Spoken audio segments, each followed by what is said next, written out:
the series itself came out of, well, firstly, my love of the Regency period. And it was that came out of being presented when I was about 12 years old with my first Georgette Hare book. So that's it. She yeah, I just read her entire backlog from then on. And then, of course, into Jane Austen. And then as I grew into adulthood, I realized what a fascinating period it really is. Napoleonic Wars, Prime Minister of England being assassinated, the Luddites, a lot of civil unrest in both England and France. So when I decided to write the Ill-Mannered Ladies. It first came from being a short story for an anthology, the kind of kernel of the idea.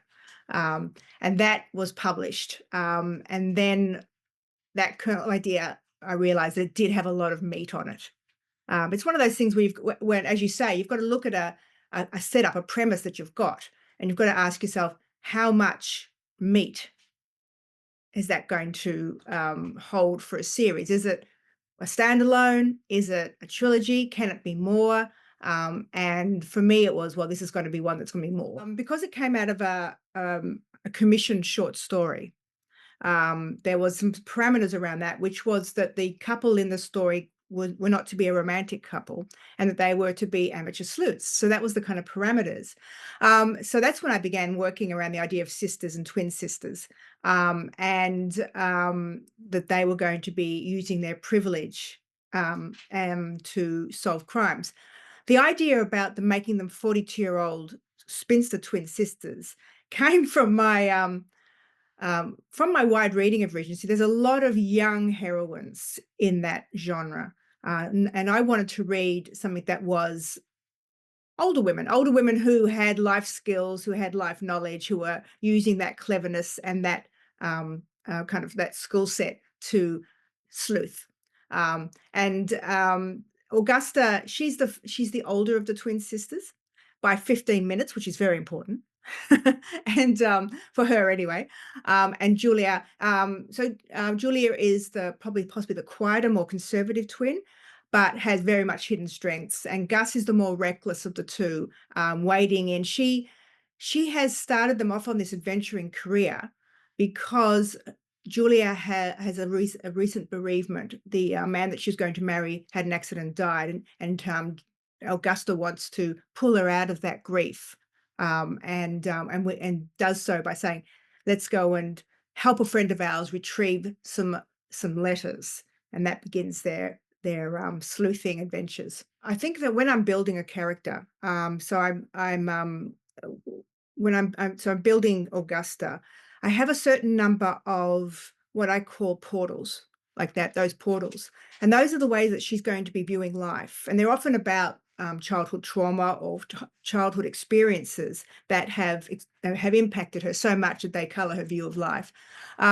So in Augusta's case, one of the big ones that fell into place was that she is an apostate. So she has lost her faith in a very religious society. And for me, that was a major step because it allowed her to actually take a step back from her society and start questioning the foundations of it, and to be that kind of commentator on what was going on around her. So her apostasy was a big portal. Also, they lost their mother when they were about 13. So she had a close relationship with her father.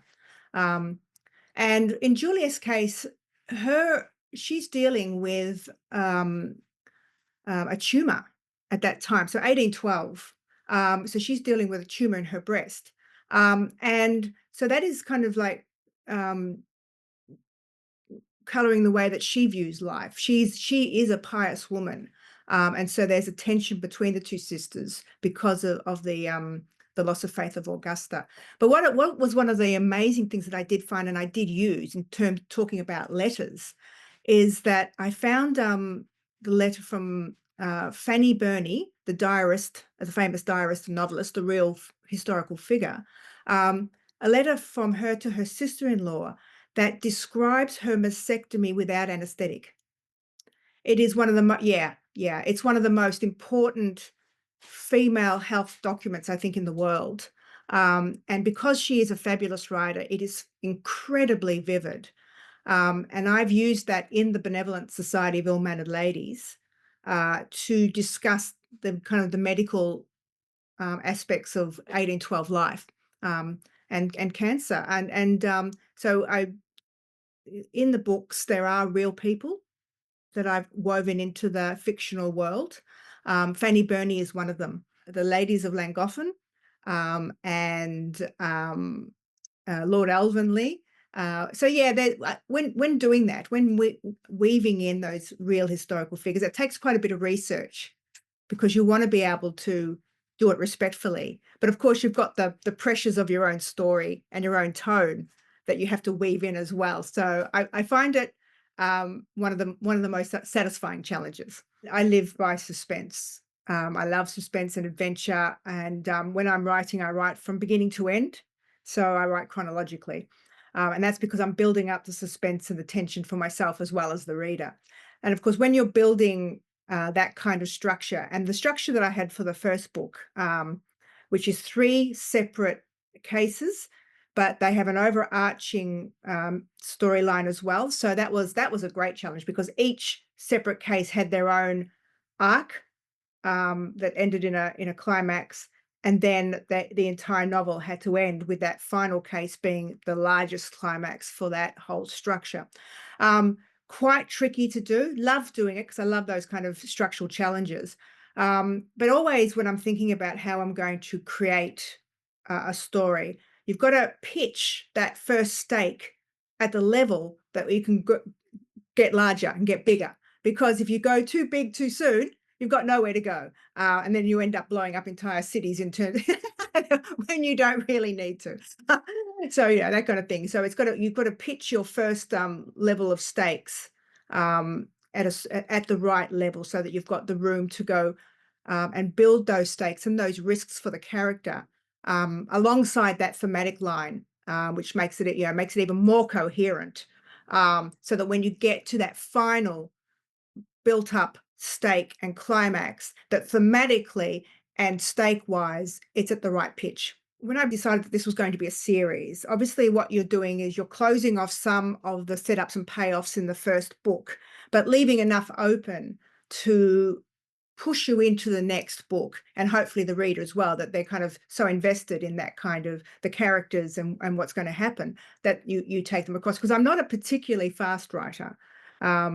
So people do have to wait between my books. Sorry about that, guys. But it's because I am building very carefully. So the second book starts 3 weeks after the end of the first book. And there's a little bit of off action, sort of off page action that's happened, not a lot, that takes us over into the beginning of the first case of that book. There's only 2 cases in the second book. I like to play around with my own structures because 3 was fun. Let's see what happens when you do 2 larger ones. So I start to pick up 2 of the main mysteries that were left over from the first book, and they revolve around Lord Evan, and they revolve around his sister, Lady Hester, and so that's the impetus around that.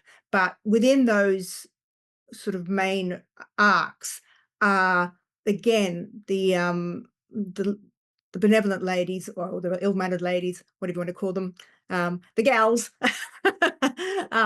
They are coming up against the atrocious treatment of women, children, the lower orders, as they were called at the time, and working out how they can in some way ameliorate that kind of treatment through the cases. So that's how it's set up. We have spies, we have gentlemen's clubs. There's a lot of interesting research around that.